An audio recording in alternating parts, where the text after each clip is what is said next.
Hey everyone, what's up? Today, I want to talk about my initial thoughts on the Merchants Guild and also mention what I think some of the primary issues are with its current state. With some tweaks to address these issues, I think this actually has a chance to become the best in class ARPG trading system. What is the Merchants Guild? First, to understand the issues the Merchants Guild is having, I need to discuss the basics. In last Epoch, the Merchants Guild is the trade league and is the system that allows for the buying and selling of found items for gold.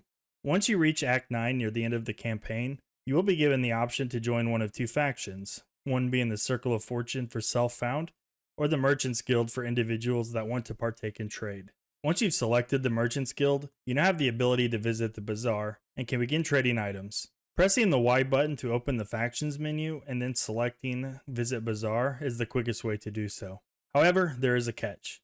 When you first start off, you will be rank 1, which allows you to sell any item, but you're only able to buy basic items. Buying and selling items requires favor, with varying amounts being needed for transactions based on the item. Favor is earned by killing monsters and completing quests, and alongside gold is the currency used during item transactions. To begin leveling your Merchants Guild progress bar, you need to earn reputation. Reputation is primarily earned by spending favor, but small amounts are also gained by killing monsters and completing quests. This is where the primary issue of the Merchants Guild comes into play. Merchants Guild issues. Since gaining reputation is primarily done by spending favor you earn, this has caused some backwards trading tendencies early on in 1.0 launch. There has been a trend among the player base that involves listing good items for very small amounts of gold, and sometimes even zero, as they are trying to level reputation. A perfect example of this is what I noticed while searching for Wraithlord's Harbor I wanted for a Necro build. I searched for a Wraithlord's Harbor with no specific filters, and noticed there are several with 1 legendary potential listed for 0 gold. Then I filtered to ones with 0 legendary potential, and the cheapest one listed is 280k gold. So, why is an objectively better version of the same unique listed for 0 gold, while the worst one is listed for 280k? It's all because of the Merchants Guild ranking system. Unique items without legendary potential can be purchased at rank 3, whereas unique items with legendary potential can't be purchased until rank 8. This is causing players to list very rare and valuable items for free, as there are not enough players with rank 8 yet to purchase this supply of unique items with legendary potential. On top of this, it makes selling good items for a fair price almost impossible, as any price you list is generally going to get undercut. A better way that I found in the current system to level reputation is via the gambling merchant and the bazaar. To test it, I bought this dagger from the merchant vendor Nama for 4200 favor, and I got exactly double the favor and reputation at 8400.